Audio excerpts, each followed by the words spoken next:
I'm taking you downtown to the Not My President's Day protest. I'm taking a deep dive into President Trump's proposal for Gaza and why that may be illegal. I went to the Lacross home opener, how they fared against Old Dominion, coming up in sports.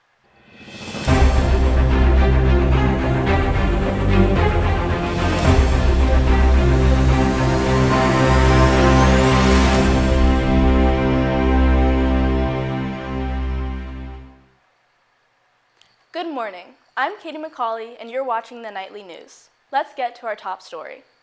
We sent Clancy Carter to the Greenville City Council building to talk to protesters at the Not My President's Day rally. Thanks, Katie. I'm here in downtown Greenville, where hundreds of people have gathered to protest Trump's presidency and Elon Musk's increase in political power. Rallies that called for no kings on President's Day were organized across the nation on this President's Day. I had the opportunity to hear what the protesters had to say. Musk and Trump belong in jail.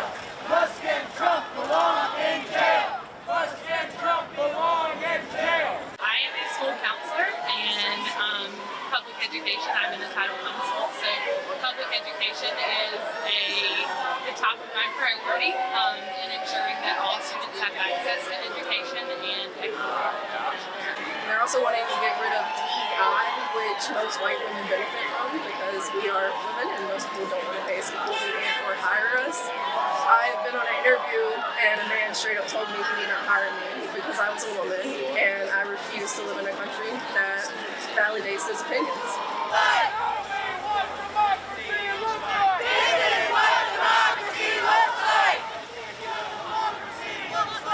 I think we're going down the path of autocracy, and we have to stand up or we're going to lose our country. We are trying to save your planet that you're going to inherit because it's not going to be here. No matter what they say, there is climate change. You can just see the environment, what's happening to the environment. That didn't happen when I was a kid. We have to fight so that you and your grandchildren have a place to live and have a democracy. We have to fight. We can't just stand by. I'm Clancy Carter with the Nightly News. Thanks, Clancy. That protest was part of a nationwide effort.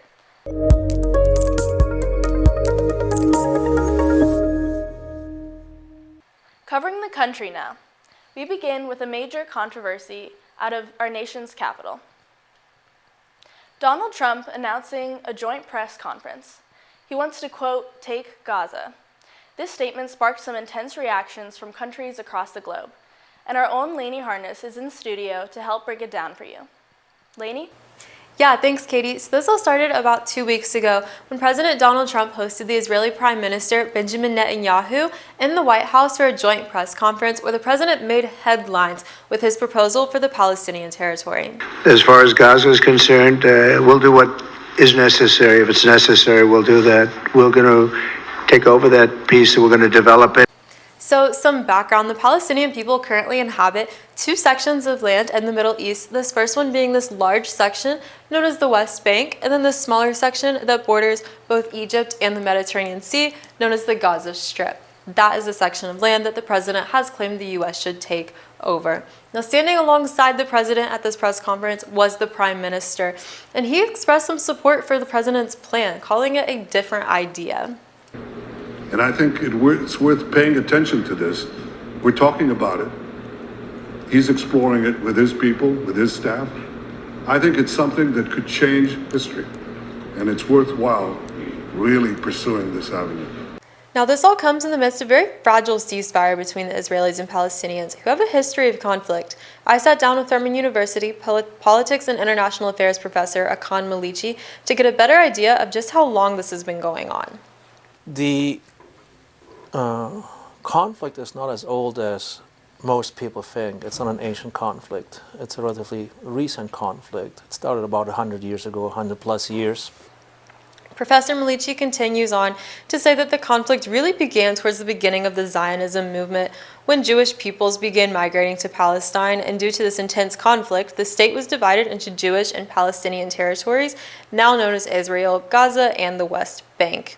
Since then, there have been wars, uprisings, and many failed peace negotiations, all of which are fueled by disagreements over land and national identity. Today, much of Gaza Strip has been reduced to rubble. President Trump has restated his claim to take Gaza several times, initially saying that he would temporarily remove the people just to rebuild the land, but later going back on that, saying he would permanently remove them, and has since doubled down on that statement. Professor Malici at Furman says that this is not only illegal, but could be considered a war crime. It's a war crime. It would be a war crime. The U.S. president is openly flouting the initiation of an ethnic cleansing proposal. President Trump's plan does have some obstacles. It would require the removal of nearly 1.8 million Palestinian people, and several neighboring countries like Egypt and Jordan have said they will not take them in. It is unclear how the president intends to make his plan a reality, but he has not ruled out sending U.S. military forces into the region. This story is a developing one, and we will continue to keep you updated as we learn new details. Katie? Thanks, Lainey. There are still so many unanswered questions. But we do need to stay informed. If you have an opinion, call your South Carolina delegates in Washington and get it on record. Also in the Middle East, several world leaders to meet and discuss the potential end to a 3-year-long war. This happened Tuesday. United States leaders met with Russian leaders in Saudi Arabia to discuss an end to the Russia-Ukraine war, and Ukraine was not invited to this meeting. We don't have many details about this meeting. However, we're told that the U.S. and Russia have agreed to work toward ending the war. A little closer to home now. Delta Airlines says 21 people were taken to the hospital after a plane crashed, landing upside down.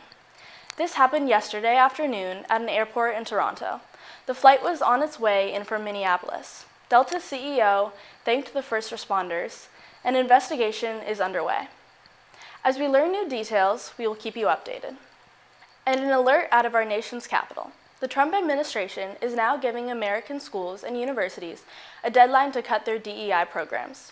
We're told they have 14 days to end any program that potentially treats workers differently because of their race. If not, they will risk losing federal funding. This is an extension of the president's executive order that bans all DEI programs. It's important to note, though, that diversity, equity, and inclusion isn't just about race. It's about creating inclusive communities for everyone. We have received new information about the proposed Paris Mountain Hotel. The Anna Altamont meeting has been rescheduled. Travelers Rest City Council member Shanice Chris told us, "I plan to attend the community information session, which is scheduled for Thursday, February 27th, 6 to 8 p.m. at the Greenville Event Center located at 119 Beverly Road, Greenville, South Carolina, 29609. Travelers Rest Mayor Brandy Amadon says the potential development has not been filed with the city yet. We will continue to follow this and keep you updated.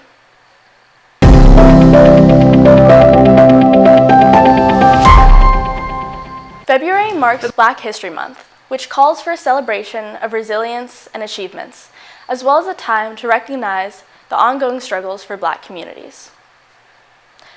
The month began with Joseph Vaughn Day on January 31st, celebrating Furman's first Black undergraduate student. Since then, there's been a legacy celebration along with a CLP hosted by the AKA Alpha Kappa Alpha sorority on Black politics. One of the members of AKA, Jada Hunt, expressed her appreciation of Furman's participation in Black History Month. That Furman has done a very good job highlighting Black voices, especially with the history Furman has with slavery and all those things. I think Furman's done a very, very good at preparing their legacy and giving a spot for Black voices and Black students to be able to come together and talk about these experiences. And I think Black History Month really highlights that, and Furman does a great job at getting these programs together for students. The celebration continues with a full lineup of upcoming events focused on education, activism, and culture. On February 21st, students can participate in Get Active, a high-energy fitness class hosted by the Alpha Kappa Alpha sorority. My sorority sisters, Anita and Amanda, are both teaching the dance class, and it's going to be a Zumba dance class, and I know it'll be super fun, and I think they really look forward to it and interacting with people on campus. On February 27th, the month concludes with a huge Black History Month concert in Daniel Recital Hall, a powerful celebration of music and culture hosted by the Furman Gospel Assembly. For more details on events this month, check the university calendar.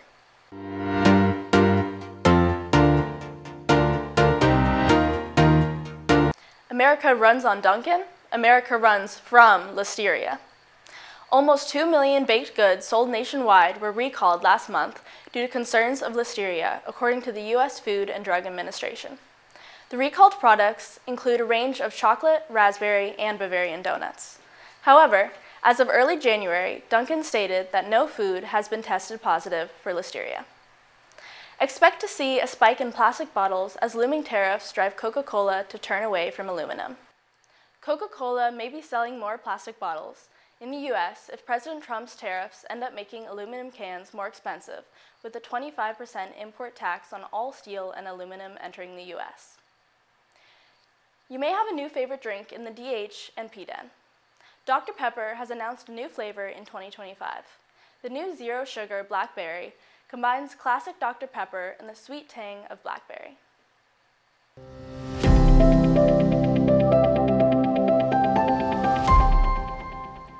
Furman is right on track when it comes to sustainability.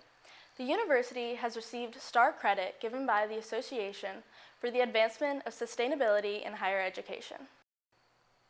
Colleges self-report on their sustainability practices through academic sustainability courses, hands-on projects, and research and community engagement. Students can explore innovative solutions to today's pressuring environmental challenges. Because of their benchmarks and measurable impact in environmental stewardship and community engagement, they received STAR credit. Furman has been rated as a gold school by the AASHE since 2015, but they are shooting to be the first baccalaureate university to reach the platinum rank this coming year. If you have a green thumb or are looking for an opportunity to learn something new, the Furman Farm has just the thing for you. The farm on Furman's campus is offering a gardening workshop series this semester. The first workshop is this Saturday, February 22nd from 10 a.m. to noon, and will focus on the art and science of composting. Each workshop is $50 and includes take-home materials and an on-site demo. For more information, visit the Furman Farm Instagram.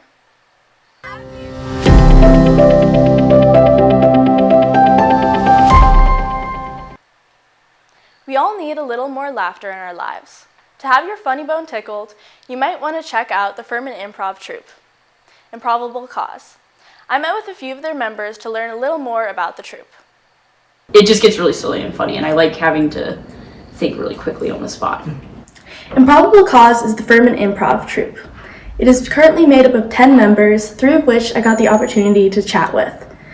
This is Elena Penn's second year, and she has nothing but good things to say about the troupe. Everyone really gets along, and it's a little family, and it's lovely. Improbable Cause holds weekly practices, and they also hold shows about once a month that include fun on-the-fly acting games and more. We also have a lot of audience participation in games, and we have giveaways every single show. If you're lucky, you might get one of these under your chair. However, they're only under a few seats in the theater. But if you're really lucky, you could get invited to one of the secret special shows. Invitation only.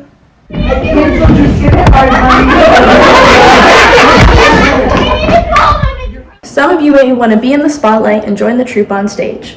Ella Chandler made that decision last year as a junior. I would definitely encourage people to audition even if they don't have any experience. I joined the troupe and I have no improv experience, no comedy experience, very, very minimal acting experience, like really none.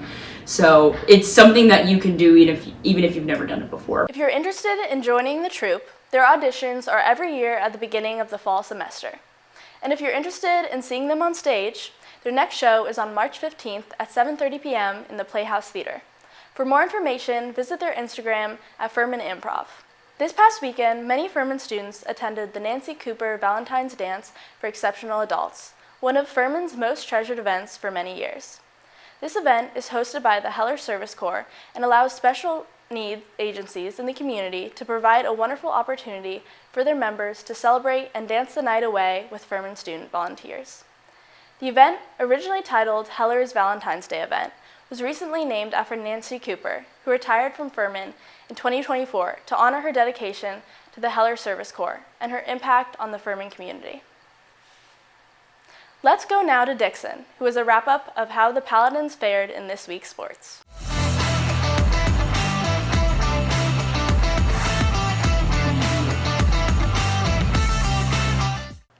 Thanks, Katie.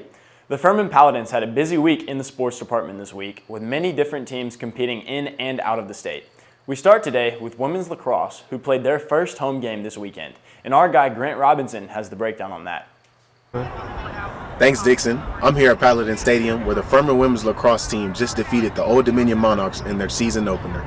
It was a back-and-forth battle all evening long, but the Dens were able to pull out a victory, 11-9. This is the first time the Dens have won the season opener since 2020, and the team is more than excited. Old Dominion jumped out to an early lead in the first, 2-0, but Lily Toole scored her first collegiate goal to cut into the deficit, with 4 minutes and 59 seconds to go in the first. This was one of her four goals on the game. Two seniors for the Paladins opened up the second quarter, scoring 2 goals in less than 2 minutes. Anna Roser scoring to tie up the game and then assisting Sophia Buzelis to take the lead. However, that lead didn't last long as the Old Dominion Monarchs scored 2 goals themselves, taking the lead 4-3 going into halftime. As we know, lacrosse is a game of runs. As the back and forth continued, the Paladin defense put up a consistent fight, and it seems that if the Dens were going to pull away in the second half, scoring 4 unanswered goals to open up the third. However, the Monarchs just wouldn't go away. Both teams continued to light up the scoreboard until Lily Toole scored the final goal of the evening with 4 minutes to go in the fourth quarter. The entire game was a chippy one, with both teams seeing multiple yellow and green cards. However, the defense for the Paladins was able to fight for the win at the end of the day. The Dens now can celebrate a well-earned victory for their brand new head coach, Gail Wallace. Reporting from Paladin Stadium, Grant Robinson with the Nightly News. The softball team had a busy weekend this weekend as they traveled down to Statesboro, Georgia to take part in the Bash in the Borough Invitational. They played Lipscomb and Harvard twice, losing both of their contests with Lipscomb and winning one and losing one against Harvard. They returned home over the weekend and had a quick turnaround as they hosted Canisius in a doubleheader on Tuesday. The doubleheader ended in a draw between the two teams as both teams came away with a win. Men's and women's basketball saw action on the court over the course of the week as both teams battled UNC Greensboro and the women also faced Western Carolina. The Paladins were not able to taste victory in their contest this week and fell just short in all 3 games. Men's tennis also hit the courts this week as they took on Gardner-Webb in a home match. The Bulldogs edged out the Paladins by a score of 4-3. The loss is the second for the men's team in a row, bringing their record on the season to 2-4. Women's tennis also fell over the weekend to the Hokies of Virginia Tech by a score of 4-2, giving the Lady Paladins a 5-2 record on the season. Coming up this week, the softball team will host Austin Peay, Holy Cross, Morehead State, and Northern Iowa. Those games and times are listed for you here. All of the games will be taking place in Pepsi Stadium here on campus, and if you can't catch the game in person, the games will also be broadcasted on ESPN+. Women's basketball will take the court 2 times this week, first against Mercer on Thursday at 7 p.m., and then again on Saturday against Samford at 7 p.m. as well. Both of those games will be played in Hayes Gymnasium at North Greenville University, as well as broadcasted on ESPN+. Men's basketball will also be back in action at home against VMI. That game will be held at 12 p.m. Saturday at the Bon Secours Wellness Arena in Greenville, SC. Women's tennis will take the court at home against Western Carolina as they seek to win their first conference match and start conference play with momentum. The match will begin at 3 p.m. on Tuesday. Well, Katie, a tough week for the Paladins in the sports department. Yeah, that's unfortunately true, but hopefully they'll redeem themselves this week. Absolutely. And no game is more important than the game this Saturday for the men's basketball team as they have a revenge game with the VMI Keydets. It will be a tough game for the Paladins as they are coming off a loss, but hopefully they'll be able to win that and get some good momentum going into next week. Yeah, I hope so. Well, thank you, Dixon. And now we will leave you with some beautiful scenes of snow on our campus.